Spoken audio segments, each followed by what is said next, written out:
As you all know,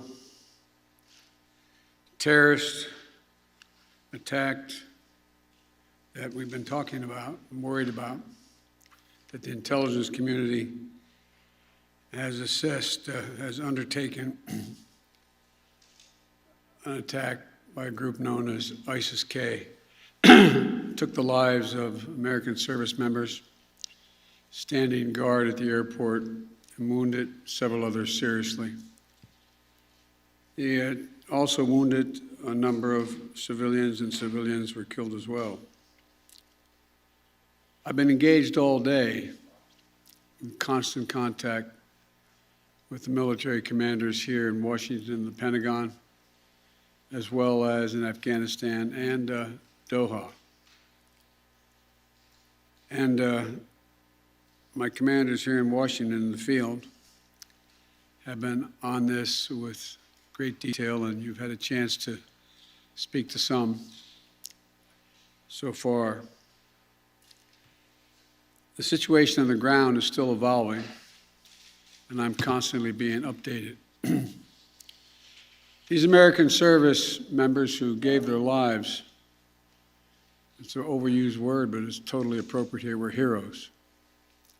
Heroes who've been engaged in a dangerous, selfless mission to save the lives of others. They're a part of an airlift, an evacuation effort unlike any seen in history, with more than 100,000 American citizens, American partners, Afghans who helped us, and others taken to safety in the last 11 days. Just in the last 12 hours or so, another 7,000 have gotten out.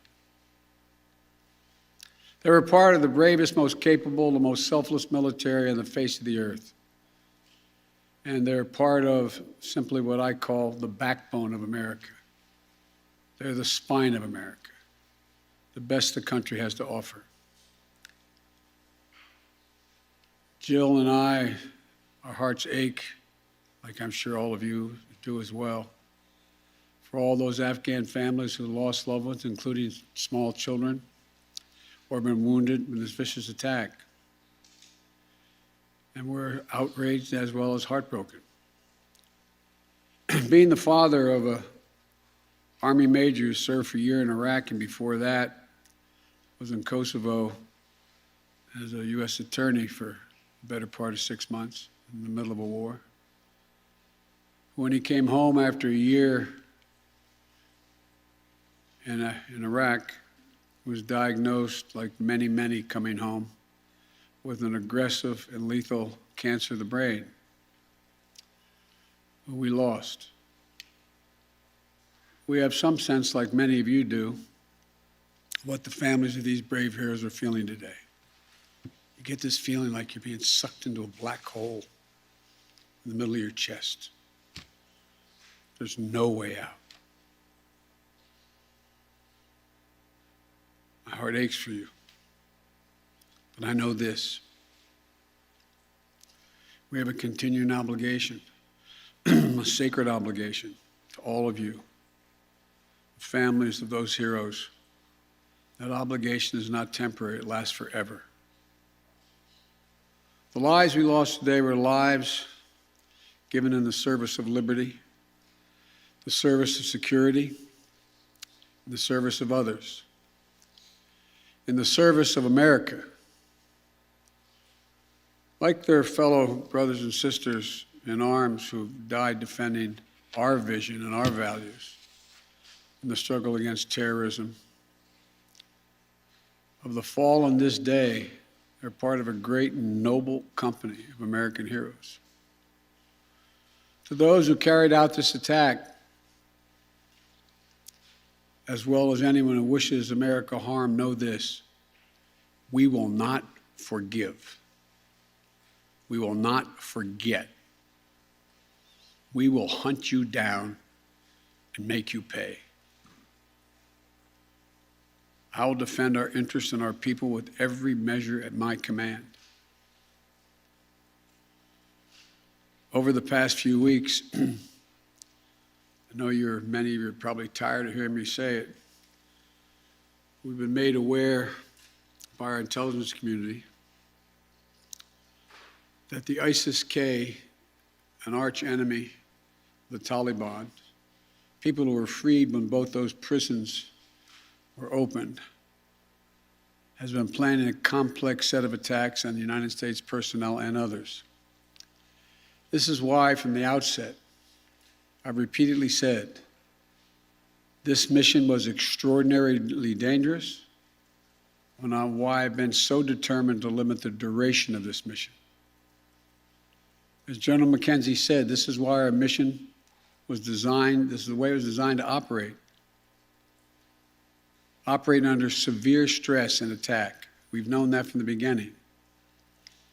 And as I've been in constant contact with our senior military leaders, and I mean constant, round the clock, and our commanders on the ground and throughout the day, they made it clear that we can and we must complete this mission, and we will. And that's what I've ordered them to do. We will not be deterred by terrorists. We will not let them stop our mission. We will continue the evacuation. I've also ordered my commanders to develop operational plans to strike ISIS-K assets, leadership, and facilities.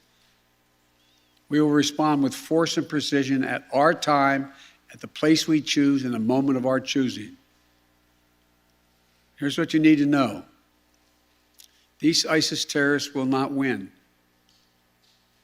We will rescue the Americans there. We will get our Afghan allies out, and our mission will go on. America will not be intimidated, and I have the utmost confidence in our brave service members who continue to execute this mission with courage and honor to save lives and get Americans, our partners, our Afghan allies out of Afghanistan. Every day when I talk to our commanders, I ask them what they need. What more do they need, if anything, to get the job done? As they will tell you, I granted every request. I reiterated to them today on 3 occasions that they should take the maximum steps necessary to protect our forces on the ground in Kabul. And I also want to thank the Secretary of Defense and the military leadership of the Pentagon and all the commanders in the field. There has been complete unanimity from every commander on the objectives of this mission and the best way to achieve those objectives. Those who have served through the ages have drawn inspiration from the book of Isaiah, when the Lord says, "Whom shall I send? Who shall go for us?" The American military has been answering for a long time. "Here I am, Lord, send me. Here I am, send me." Each one of these women and men of our armed forces are the heirs of that tradition of sacrifice, of volunteering to go in harm's way, to risk everything, not for glory, not for profit, but to defend what we love and the people we love. And I ask that you join me now in a moment of silence for all those in uniform and out of uniform, military and civilian, who have given the last full measure of devotion.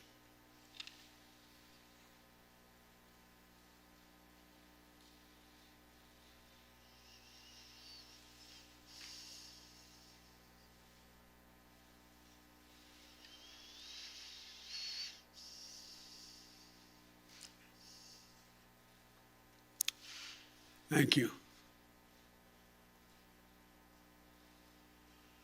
May God bless you all, and may God protect the troops and all those standing watch for America. We have so much to do. It's within our capacity to do it. We just have to remain steadfast. Steadfast. We will complete our mission, and we will continue after our troops have withdrawn to find means by which we can find any American who wishes to get out of Afghanistan. We will find them and we will get them out. Ladies and gentlemen, they gave me a list here. The first person I was instructed to call on was Kelly O'Donnell of NBC. You have said leaving Afghanistan is in the national interest of the United States. After today's attack, do you believe you will authorize additional forces to respond to that attack inside Afghanistan? And are you prepared to add additional forces to protect those Americans who remain on the ground carrying out the evacuation operation? I've instructed the military, whatever they need, if they need additional force, I will grant it. But the military, from the chairman of the Joint Chiefs, the commanders in the field, have all contacted me one way or another, usually by letter, saying they subscribe to the mission as designed to get as many people out as we can within the time frame that is allotted. That is the best way, they believe, to get as many Americans out as possible and others. And with regard to finding, tracking down the ISIS leaders who ordered this, we have some reason to believe we know who they are, not certain, and we will find ways of our choosing without large military operations to get them wherever they are. Trevor, Reuters. Thank you, Mr. President. There's been some criticism, even from people in your party, about the dependence on the Taliban to secure the perimeter of the airport. Do you feel like there was a mistake made in that regard? No, I don't. Look, I think General McKenzie handled this question very well. The fact is that we're in a situation, we inherited a situation, particularly since, as we all know, that the Afghan military collapsed 11 days before, in 11 days, that it is in the interest of, as McKenzie said, in the interest of the Taliban, that in fact ISIS-K does not metastasize beyond what it is, number one. And number two, it's in their interest that we are able to leave on time, on target. And as a consequence of that, the major things we've asked them, moving back the perimeter, giving more space between the wall, stopping vehicles from coming through, etc., searching people coming through. It is not what you'd call a tightly commanded, regimented operation like the U.S. is, the military is, but they're acting in their interest.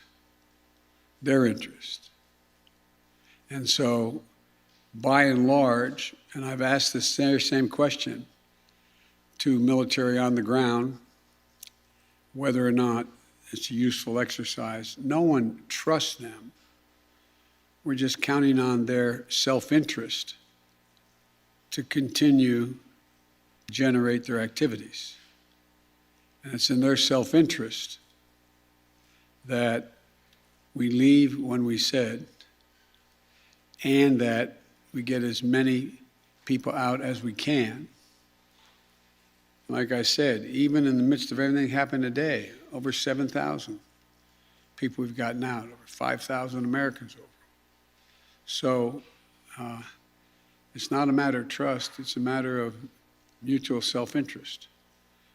And, but there is no evidence thus far that I've been given as a consequence by any of our commanders in the field that there has been collusion between the Taliban and ISIS in carrying out what happened today, both in front of the hotel and what is expected to continue for beyond today.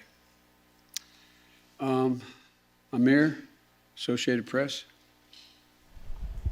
Thank you, Mr. President.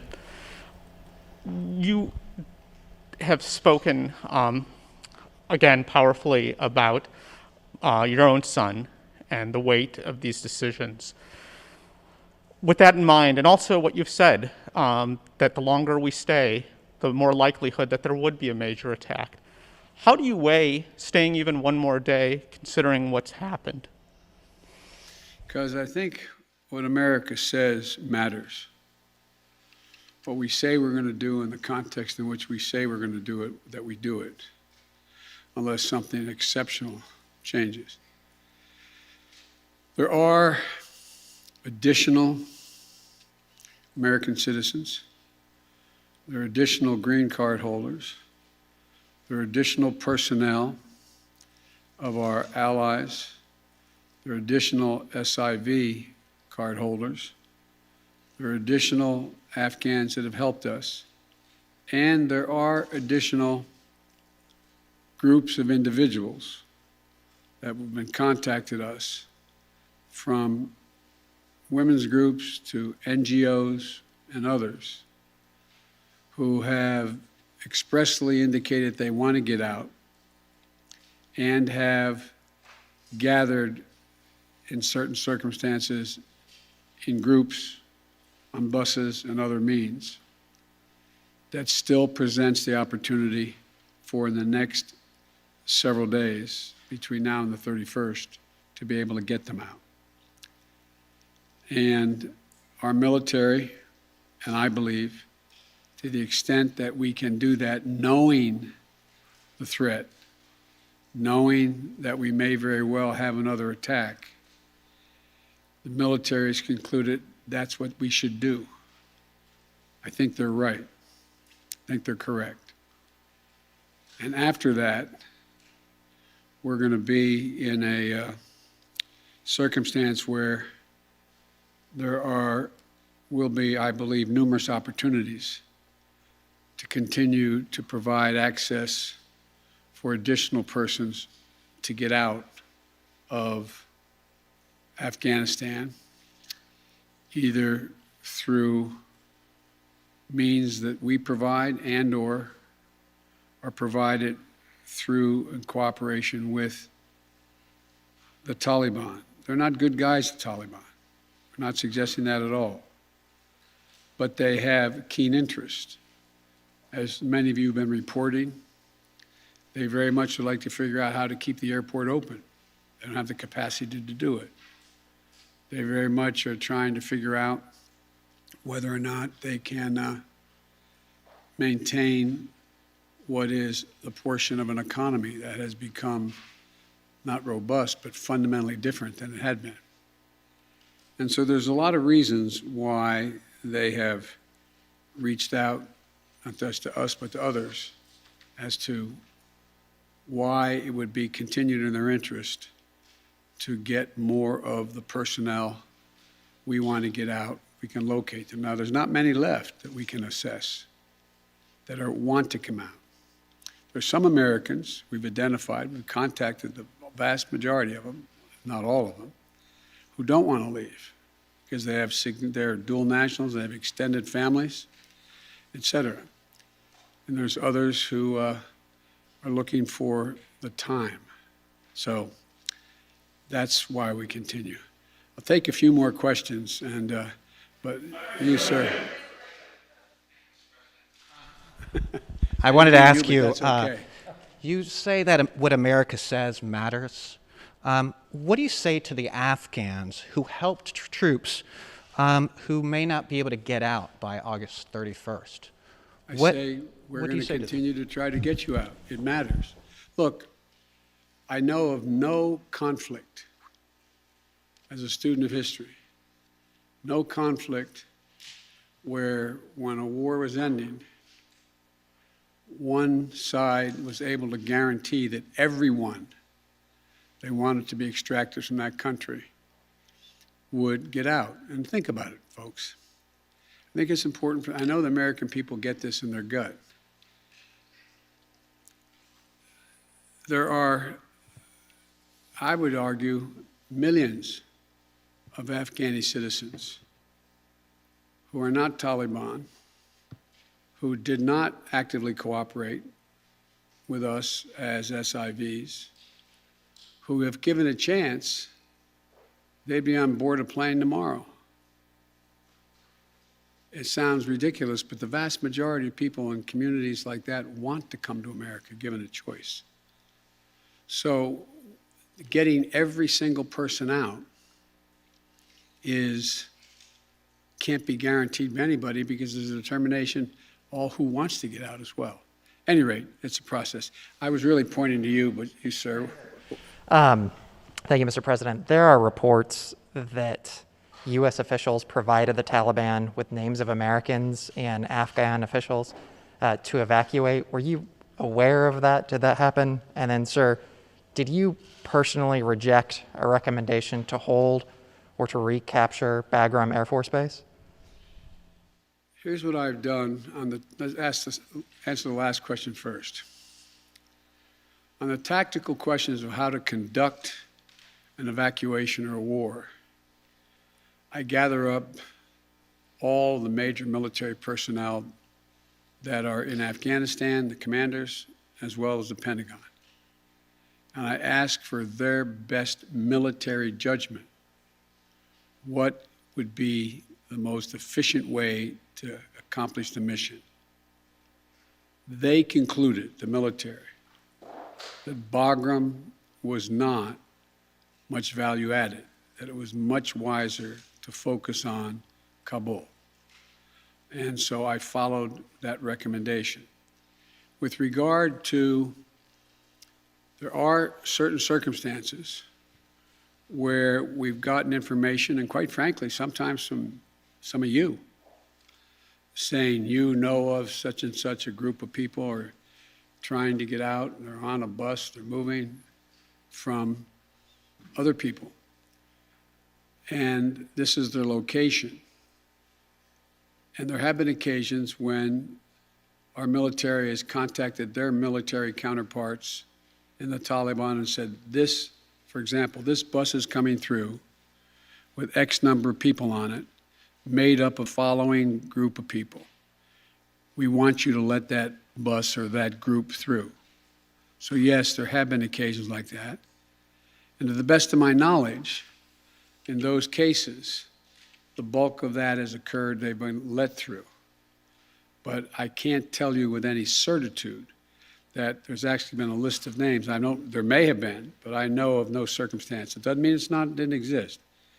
That here's the names of 12 people, they're coming, let them through. It could very well have happened. I'll take one more question. Wait. Let me take the one question from the most interesting guy that I know in the press. That's you. Mr. President, there had not been a U.S. service member killed in combat in Afghanistan since February of 2020. You set a deadline, you pulled troops out, you sent troops back in, and now 12 Marines are dead. You said the buck stops with you.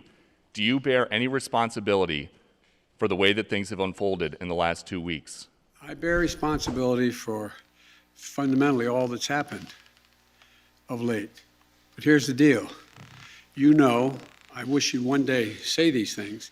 You know as well as I do that the former president made a deal with the Taliban that he would get all American forces out of Afghanistan by May 1. In return, the commitment was made, and that was a year before. In return, he was given a commitment that the Taliban would continue to attack others, but would not attack any American forces. Remember that? I'm being serious. No, I'm asking you a question. Because before... No, wait a minute. I'm asking you a question. Is that accurate, the best of your knowledge? What? Do you think that people have an issue with pulling out of Afghanistan or just the way that things have happened? I think they have an issue that people are likely to get hurt. Some, as we've seen, have gotten killed, and that it is messy. The reason why, whether my friend will acknowledge it or has reported it, the reason why there were no attacks on Americans, as you said, from the date until I came into office was because the commitment was made by President Trump, I will be out by May 1st. In the meantime, you agree not to attack any Americans. That was the deal. That's why no American was attacked. A few days ago, you said you squarely stand by your decision to pull out. Yes, I do, because look at it this way, folks, and I have another meeting for real. But imagine where we'd be if I had indicated on May the 1st I was not going to renegotiate an evacuation date. We were going to stay there. I'd have only one alternative: pour thousands of more troops back into Afghanistan to fight a war that we had already won relative to why the reason we went in the first place. I have never been of the view that we should be sacrificing American lives to try to establish a democratic government in Afghanistan, a country that has never once in its entire history been a united country and is made up, I don't mean this in a derogatory, made up of different tribes who have never, ever, ever gotten along with one another. And so, as I said before, and this is the last comment I'll make, we'll have more chance to talk about this, unfortunately, beyond, because we're not out yet. If Osama bin Laden, as well as al-Qaeda, had chosen to launch an attack when they left Saudi Arabia out of Yemen, would we have ever gone to Afghanistan? Even though the Taliban completely controlled Afghanistan at the time, would we have ever gone? I know it's not fair to ask you questions, it's rhetorical, but raise your hand if you think we should have gone and given up thousands of lives and tens of thousands of wounded. Our interest in going was to prevent al-Qaeda from reemerging, first to get bin Laden, wipe out al-Qaeda in Afghanistan, prevent that from happening again. As I've said 100 times, terrorism is metastasized around the world. We have greater threats coming out of other countries, a heck of a lot closer to the United States. We don't have military encampments there. We don't keep people there. We have over-the-horizon capability to keep them from going after us. Ladies and gentlemen, it was time to end a 20-year war. Thank you so much.